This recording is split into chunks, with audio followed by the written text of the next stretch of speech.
All right, let's turn to Esther chapter 2. I actually had to work this week, so I had a lot of time today to do some studying, which is good, because I've been slacking lately. Not because I want to, but... So, as a quick recap of Acts chapter 1, we get introduced to the characters that are, that were existing at that time. And then we saw that the king got into a drunken stupor and made some bad decisions. And chapter 2 starts off the morning after. I guess he has a hangover. And the morning after, he starts to realize some things that he did. So let's turn to Esther chapter 2, and we'll read verses 1 through 4 to start with. After these things, when the wrath of King Ahasuerus was appeased, he remembered Vashti and what she had done and what was decreed against her. Then said the king's servant that ministered unto him, Let there be fair young virgins sought for the king, and let the king appoint officers in all the province of his kingdom, that they may gather together all the fair young virgins into Shushan the palace, and to the house of the women, unto the custody of Hegai, the king's chamberlain, keeper of the women, and let their things for purification be given them. And let the maid which pleaseth the king be queen instead of Vashti. And the thing pleased the king, and he did so. So, he probably, and some of this is speculation, but we all know people who drink a lot, get drunk, and do stupid things. But he probably woke up a day or two later, and he was sober, and he realized he had no queen, and now he needed to find a new one. But he also may have thought, hey, she wasn't that bad, but I got rid of her. So I need somebody to replace her that's going to be better than her. And the one thing I put down was that the lesson that we need to learn about this is don't make decisions when you're drunk. Now, I'm sure that people here don't really have that problem, but I've refined that a little bit, and that is don't try and have a conversation with somebody who's drunk. If you find that you're involved in a conversation with a person and they've been drinking and they're a little bit inebriated, they're not going to be in their right mind to make good decisions. And so it's probably best that you stay away from having any kind of conversation that they probably won't remember anyway. I'm thinking that when he woke up the next morning and he's like, by the way, where's my queen? You got rid of her. So we don't really know what transpired, but we do know what transpires today when people do drinking. So it says that, after these things, it's broader than just the events of the previous chapter. So everybody thinks, a lot of times when we read the Word of God, that, this happened and then this happened. There's a 4-year span of time that takes place in here. In Esther, I guess it's between 1 and 4, chapters 1 and 2. There was a 4-year span of time, and during that time, King Ahasuerus made his massive, unsuccessful invasion of Greece, and he came back battered and bruised. So he had two things going on, right? He had a good party, and he was thinking we're going to be victorious in battle. Things didn't work out the way he planned. He came home. He was a defeated man, and he wanted to cheer his heart through diversion. Now, remember, these are not Christian people. This isn't a Christian nation. It has nothing to do at this point with the Jews at all, which means that they're a pagan society. And in pagan societies, we know from history that there was a lot of what I call a lot of times sin and debauchery that goes on. And there was no exception to this. That little drunken feast that he had in chapter 1 was not a good, healthy thing for anybody to be involved with. And it changed the whole kingdom because he had to depose his queen. And you're out of here. So things things that might seem smart at one point on further review probably don't look as good as they did at first glance. And that's why the Bible makes it clear that in a multitude of counselors there's wisdom. You shouldn't just be blurting something out and doing stupid things, right? And we saw that in the book of Daniel, right? And by the way, we're going to see that here very clearly. It's not always the king who makes stupid decisions. Sometimes it's people underneath them that make a stupid decision and convince the king to do things. Now, we have that going on today, right? We take a look at our U.S. president, and I'm not talking about the current one, and I'm not talking about the last one either. I'm not even talking about the one before that. I'm talking about the Bushes, okay? And when you think about some of the things that some of the people under him, his advisors, who he trusted, he thought would have made good decisions that were in the best interest of the country, because I believe that both the Bushes, George Bush Jr. and Sr., were both American that loved this country. Yet you got guys like, dare I name the name John Bolton or Donald Rumsfeld, who didn't have maybe the best intentions, and they went in and they said, hey, do this or do this or do that. And when you take a look at the things that transpired after that, for years and years, we paid the price for bad decisions made by advisors. That's exactly what's taken place here in the book of Esther. So we see mankind hasn't changed much at all. That mankind, that just because you're the king, it doesn't make you the smartest guy in the room. Just because you're the president doesn't make you the smartest guy in the room. But what the Bible says that in a multitude of counselors there's wisdom. The smartest guy in the room is going to do what, dare I say, Donald Trump does, and he brings his cabinet together, and he says, all right, guys, talk to me. I want to know everything that there is to know about it. You're the subject matter here, speak. You're the subject matter there, speak. You're the subject matter, don't hold anything back. So you can see that there's a tale of two presidents. One who just blindly went along with things, and one who used his advisors wisely.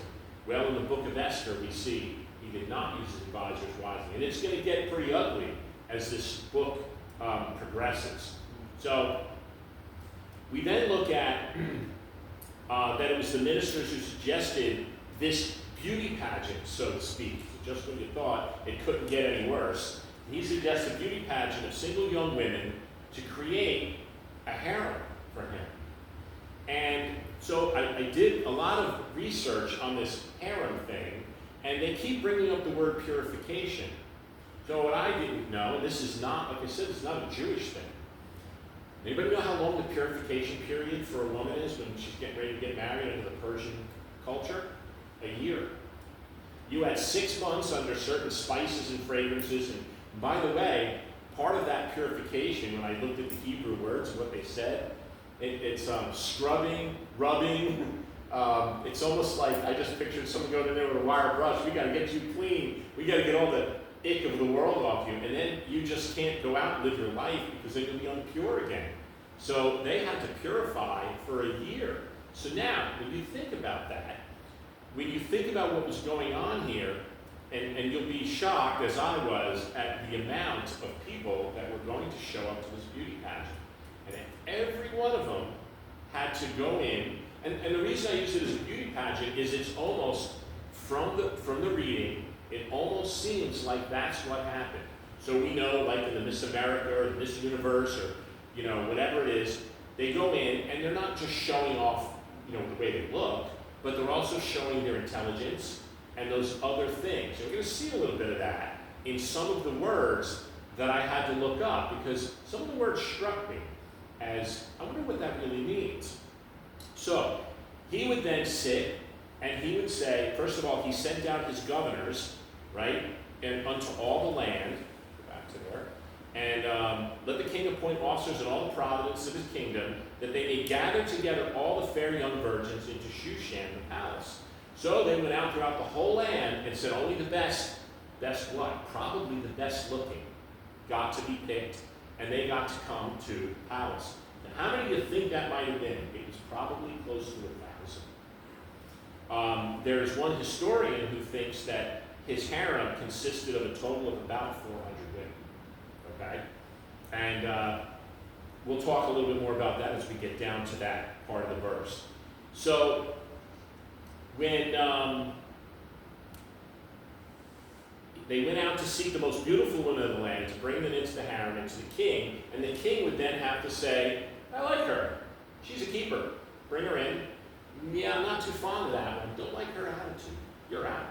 And this is probably what happened. So this was not like, there's 500 women, send them all this way. No, this was a show before the king for probably a long, long period of time, maybe a year or 2 or 3.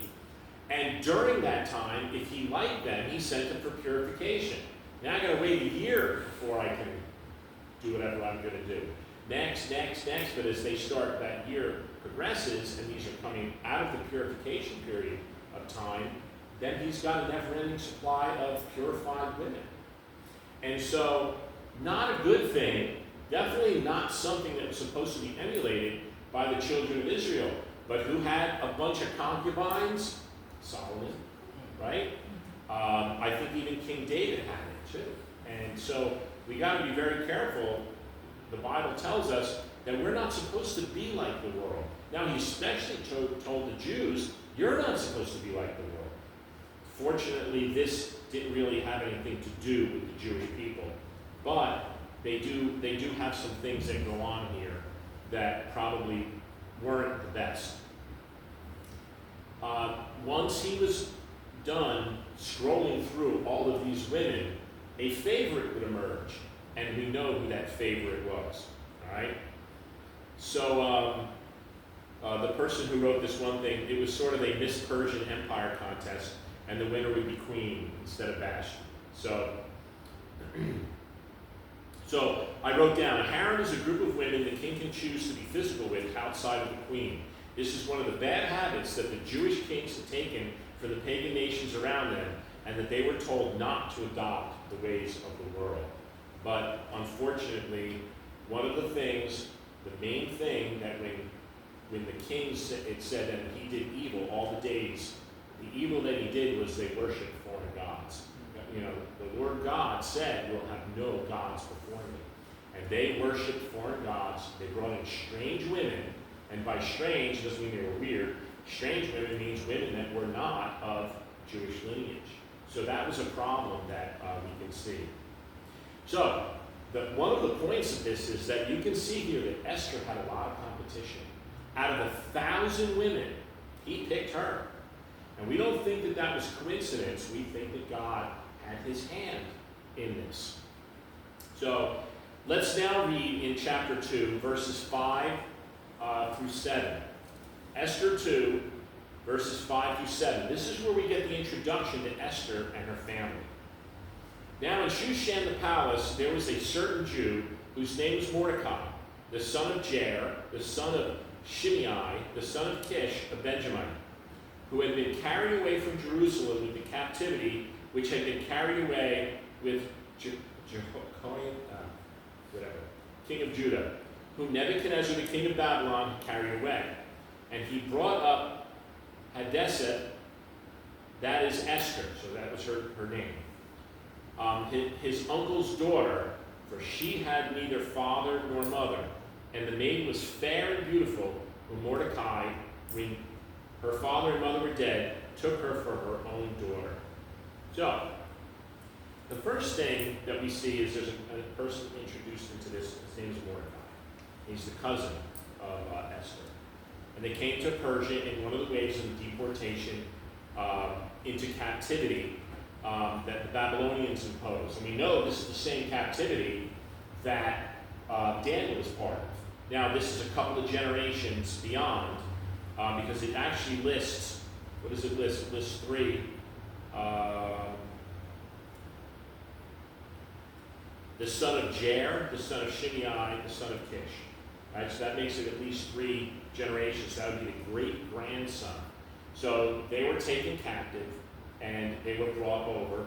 Now, a lot of people were killed back then because one of the things that they were interested in was healthy, young, intelligent, and attractive Jews. And we can't get away from this in the in the foreign nations, they were shallow and they were about looks. And fortunately, they didn't have social media back then where everybody gets to say, well, what do you think of this picture of me? What do you think of this picture of me? But they were definitely interested in the looks, but they were also interested in the intelligence. That's why Daniel's spared. Okay?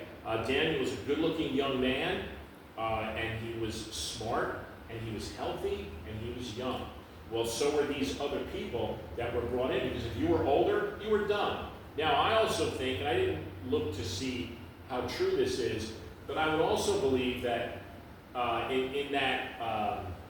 as they were going forward, that as the people got older, if they weren't wise like Daniel, and smart, and ambitious, and kept doing, remember it kept saying in Daniel, and he kept doing the king's business, even when he was 80 years old, he kept doing the king's business. There was no reason to have him taken out. But what happened to Esther's parents? They probably got old, they probably weren't worth anything to the kingdom anymore, and be gone with you. You're not a native to the land anyway, you're foreigners, probably slaves of some sort, and therefore you're done. Now, also remember that at this point, the previous king had said, anybody who wants to go back to the land can go back, right? They were in captivity for 70 years, and so this is probably long past that. This is the time of Ezra, and they could have gone back to the land had they chosen, but they chose not to go back to the land, and a lot of the older ones chose to stay in the area that they were in. And Mordecai decided to stay, and they looked at the land as wild and a backwards place. So why go back there when the kingdom that we're living in is developed? And at this point, I also think that they were probably maybe done killing of those people that were useless, because they were told, you guys can go back to your land. We don't need to have you here anymore. And then they started going back, but a lot of them stayed, and luckily Mordecai actually stayed. And so did a lot of other Jewish people, or this would not have been an issue if there was only 20, 30, 40, 50, 60 people left in the land, and they were going to kill those 40 or people or so, not that big of a deal. But I would venture to say that half the Jewish population didn't return, because they were probably older, and they may not have been able to make the trip. They might have been, I don't want to start fresh because I'm older, and that's the kind of stuff that was probably taking place. So they stayed. There could have been a few million Jews. And when we see the decree that came out to have them killed, that's part of the problem. And luckily Mordecai helped save the day with Esther. So, Mordecai had brought Hadassah, that is Esther, his uncle's daughter, up as a young girl, and pretty much like it was his own daughter. And he was very protective of her. Now, her Jewish name, Hadassah, Hadassash, means myrtle. The Persian name, Esther, means star. And somebody wrote, some guy named Baldwin, don't know who he is, in prophetic symbolism, the myrtle would replace the briars and thorns of the desert, so depicting the Lord's forgiveness and acceptance of his people. And we find more of that in Isaiah 41:19, 55:13, and Zechariah 1:8. So there's a couple of other references where some of these things actually played out. But they were part of the larger Jewish community that was forced to leave Judah, but they decided they didn't want to return with Ezra. So in the day of Mordecai and Esther, the land of Judah was regarded as wild, backwards, untamed. They didn't know what to expect. They wanted to stay put where they were. So let's talk a little bit about some of the things that some of the other commentators did not comment on. But one of the things that hit me was that there were two words that you don't usually see together. Usually, someone's called fair, or someone's called beautiful. Esther was called fair and beautiful. So I decided to find out, what do those words mean in Hebrew? So there's actually 4 words that were used, and when they give you 2 references for each word, it could be either or. Sometimes they're slightly similar, and sometimes they're not. In this case, that they were slightly similar. So the 4 Hebrew words used here indicate not just looks, but body and mind as well. So she didn't just have a pretty face, she had a very nice body. She also had a good brain. She was smart, and that's where the words were used. Now I told you that the Strong's Concordance lists the words by number. So the different numbers were H3303 and H8389 for the word fair. And that's the word, in the word fair, where she actually seemed like she was smart. That's the word that says that she was poised and dignified, knew how to handle herself, had nothing really to do with looks. So there was a couple of sentences in there about looks, and you think of the word fair. But this was interesting because they put it both in there. So it seems almost like she had double of what a normal person. She wasn't just good looking, she wasn't just smart, but she seemed to have everything going for her. Now that was a testament to Mordecai, because he was the one who raised her.